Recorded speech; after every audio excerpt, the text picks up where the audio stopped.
Well, that was crazy.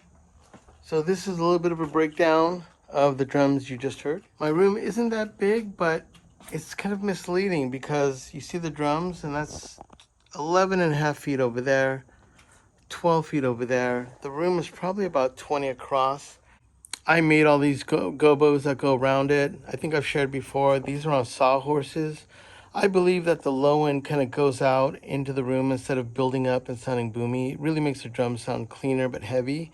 Then also believe in sound pressure. So these being around the kind of the top of the toms, cymbals kind of tamed in this. And the drums are basically forced out into this side of the room, which I have some mics on the floor. This is a Mojave MA37, and that's a tube mic, tube condenser. And this is a 1950s Alltech 21D Coke bottle with the 3M power supplies over there. I'll show that to you in a second. That's a brand new Mojave mic. Obviously called a Coke bottle because it kind of looks like a Coke bottle a little bit, if you can tell. So that one's from the 1950s. It has an AKG capsule in it, which is kind of strange for an American, all-American mic. Definitely AKG makes great capsules. So this is the drum set Jimmy was on. It's a 60s or 50s marching kick drum, 26. It's not that deep. Then we have a 14. This is the 70s John Bonham era toms. That's a 14. If you can see that, that is a 18. So it's a big drum set. He had a rude cymbal. Jimmy just actually left. I didn't get a chance, but I believe he had Peisty cymbals. It was large, so it's a big drum set, big drum sound. That is a 67 Ludwig Superphonic. And if you're looking from Jimmy's view out to the room, that's what you see. A strange shape, 12-foot ceilings. Everything kind of gets bottled up into this end. There's doors right there, but I do like the sound pressure. You hear a lot of the snare right here. And then I have pegboard, and it somewhat sounds like a 70s room to me with a little bit of ambience. Like when you're in the room and the drums are playing, it sounds really live. But when you actually record them, you just hear a little bit more hair. It's pretty crazy, pretty cool. I've showed kind of how I break down my system, but I'll just remind you again, these are just coat hangers that I hang everything I need from them. I try to keep the best I can everything off the ground, so if you notice there isn't anything over here too much. The tom mics are attached to this stand, and this stand is the hi-hat. I use a gooseneck so it goes over the cymbal, but I don't have a mic stand here. The snare is a 57. That underneath the snare, that is a Peluso P414. Amazing microphone, makes the drums sound incredible. And then once again, I don't have a spot mic, but if I had a spot mic, it would be clamped onto this stand, which is then the overhead. I have a single overhead. This is a Warm 67, utilizing that with another Warm 67, doing kind of the John Bonham style. I know the John Bonham style would maybe have the mic somewhere over here looking down. I've just really loved it right here. It's just my own style. I really love the way it sounds, like the top of the drum sound really sounds heavy. This is the 18. These are Lauten 308s, probably one of the best microphones I've ever used on toms. I love them. They're crazy because they actually have two capsules. You can see a capsule there, and there's another capsule right in here, and that's the cancellation. So these are Lauten 308s, brand new mic. So Lauten 308 over there, brand new mic. I know it's illegal. Warm 67 overhead, Warm 67 Bonzo style over there. Incredible sounds. I cannot tell you enough on how they just make the drums sound good. I know people complain like they don't sound like 67s, no duh, but I don't use them for anything else except drums, so I have not like weeped over them not sounding good on acoustics, or I put them on a guitar rig. I don't even care. They get the job done on the drums. These are 60s. This is a hi-hat mic. There would have been hi-hats right here.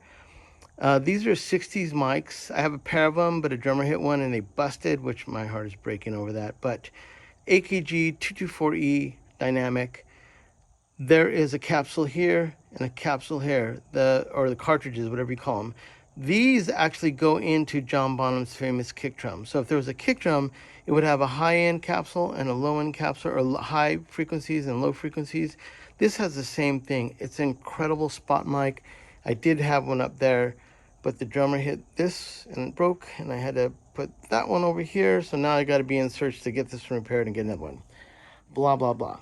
That is a Lemmo. That is a 1960s tube mic made famous by Steve Albini and Nirvana and that whole shebang. I will say I'm incredibly blown away by this mic. This one mic by itself, if I bring in some kick drum, is all you would need for a drum set. It was insane to hear the toms and the cymbals, and it was really balanced. And because it's a tube mic, it just seemed to just be 3D, but everything, it like played no favorites. The toms had low end, the cymbals weren't that loud. So the Lemmo is kind of my spot mic into the drum set. You can see it's kind of sitting over the drums. Actually blew me away. I've used to do that for years, and I just used it on this session because I had the Lemmo. Here's my power supplies. As you can tell, even me and my voice, when I got down to here, I've got these gobos all around me, and it makes even my voice deadened. So that is for the Altec Coke bottle. That is a wicked power supply. All that to power a tube mic. There's M837. That's the warm audio. That's the warm audio. This little rack here is from IKEA. I spray painted it black. It's metal. And I put those little rubber, for you put in your kitchen so the forks and stuff don't slide around in your drawers. So I just glued that onto the top here with rubber cement, and that's just keeping these from sliding around, but it keeps all my power supplies together. That's my Russian MK13 microphone with germanium diodes. I'm not using it this session, but that has to run with, next to it is a transformer to run it at 220. So those aren't being used, but that is the Lemmo power supply. And that can run 2 of them, but there was an issue with the other Lemmo, so I've only got 1 right now. That is a furry rack that I put furniture legs on it so it can be off the ground. I've had issues before with studios being flooded, and I just wanted to make sure that all my stuff is off the ground. That's really my biggest concern. We have a bathroom here. If it was ever to flood, I would at least know I would have time to get this stuff out of here and not be ruined. So I put little furniture legs on it, screw them into the bottom. I don't have a Furman in there, but it is possible because there's a rack unit to use a Furman, and this just keeps my rig tight. That below it is, I got at a thrift store, a Monster power conditioner. Like Monster cables, Monster, all that stuff. It's one of my favorite brands. That is a Bach 195 on the kick drum. I'm gonna walk around to the beater side. This is a SM98 lavalier. I have it hanging down above the kick drum. This is something Steve Albini showed me when I first started recording, and I've never been able to get over not using it. I don't use EQ on the kick drum. I use the SM98 to blend in the beater side with the back side to add attack if I need it. There's a good view of the 18. That's the warm. That's the Lemmo. 308, 308, 67. Hi-hat spot mic, 224E by AKG vintage 60s. And then out in the drums, you can see the drum room. And then I'm going to give you a little breakdown of what went on inside. This is my setup, and one thing I do love, and my style has always been the same, is I don't use any EQ. So all the drums you hear do not have any EQ on it. My preamps are super important to me, and I'm always just trying to find ones that are matched up well with my style. I do aggressive bands, I do punk bands. When I went to Steve Albini's Electrical Audio, he had Side-Techs back then. And I just found myself, when I opened up my first studio, I had to get Side-Techs. These are 3 Side-Techs. They don't have transformers in them. They're pretty much a reflection of a Neotech console. So each one has 4 preamps in each one. That's massive. 12 preamps and 3 racks. It's almost a console. They still sell between $600 to $1,100 for Side-Techs. They don't make them anymore, but they are just beautiful. These are MA5s made by Avedis. These are brand new. You can still get these. My kicks and snares, and I say kicks is, kick out is the Bach 195. The kick in is the lavalier that was hanging over the beater. Snare 56 is that one, and the Peluso is the other one. Those are my 4 Avedis preamps, which are brick wall. They just sound so amazing. You can't see them because they're hidden in some cables. Those are 312s, Brent Averils. Then that's a Wally Hyder API, and that's a electrical audio, brand new preamp that they make.